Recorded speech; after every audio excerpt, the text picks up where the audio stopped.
Amics, com esteu? Si no heu vist el vídeo anterior, vos anime a que... Com podeu comprovar i esteu escoltant, s'escolta simultàniament la ràdio, perquè no ho sé.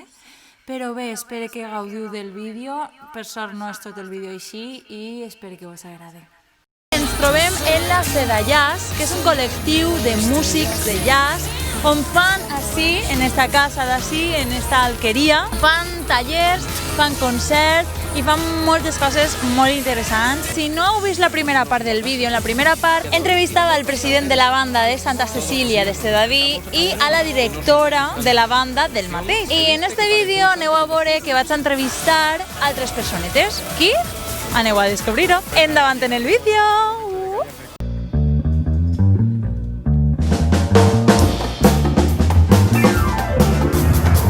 Com naixia això?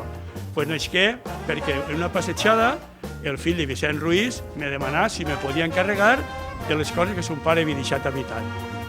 Quan vàrem veure les coses que son pare havia deixat habitant, vaig parlar amb Maria José, vaig parlar amb Víctor, vaig parlar amb altres persones, hasta 7, i el dia 6 del mes que ve farà 5 anys que fundarem l'associació El Bolitxo. Quin treball han fet en 5 anys? Pues tot el que veieu així.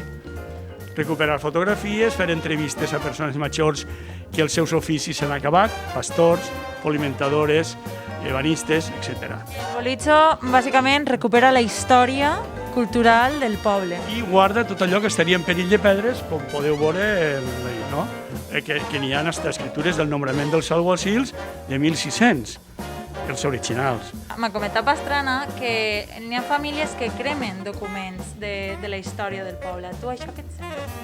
A veure, sí, n'hi ha gent que no li dona el valor que realment té la documentació antiga, fotos antigues, moltes vegades per desconeixement, perquè, sí, això crec que eren familiars nostres, però no saben exactament qui són i qui tal.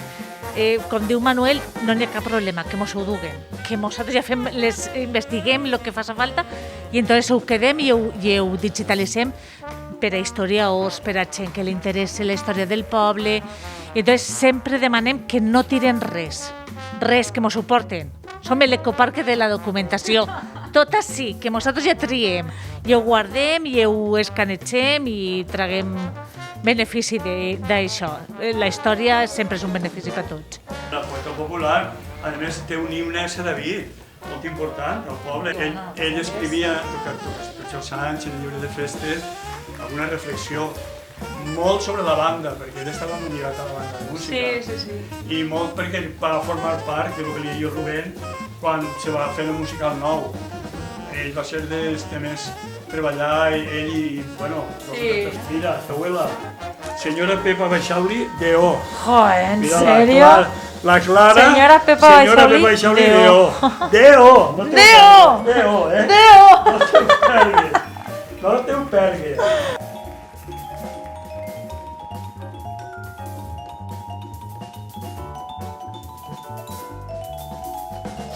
A nivell cultural, què mostres així en l'Ateneu? Bueno, l'Ateneu hem de començar dient que és una associació centenària, igual que el musical. Són les dues associacions que té Sedaví de més de 100 anys d'història, de tradició, de cultura, de treball pel poble, d'integració, de formació, de participació en la gent. I intentàvem donar-li una certa vitalitat, tornar a recuperar la integració en el poble, fer més activitats. Un grup d'amics i tal, que està en la directiva, i jo vaig assumir la presidència bàsicament per intentar recuperar aquest esperit un poc que s'havia anat perdent un poc en l'Ateneu. Després estem també revitalitzant a nivell de fer projeccions, treballs en altres associacions, per exemple en el Bolitxo hem fet algunes de les combinacions quan fan alguna passejada.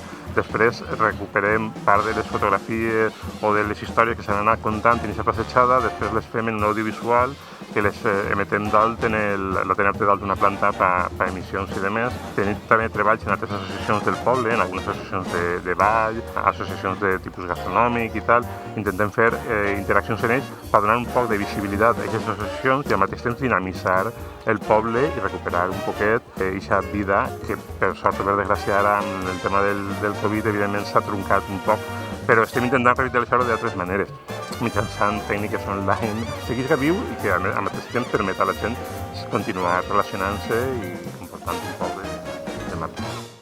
I fins així el vídeo d'avui, espero que vos hagi agradat. Si és així, me deixeu en comentaris què vos ha semblat, li doneu un bon m'agrada, se subscriviu al meu canal, li doneu a la campaneta per a que vos avise dels vídeos. No oblideu de compartir als vostres amics, als vostres familiars, al vostre entorn en general. I ja està, bonicors, ens veiem al pròxim vídeo i vos mane una besadeta ben forta i una abraçada ben forta. Adeu!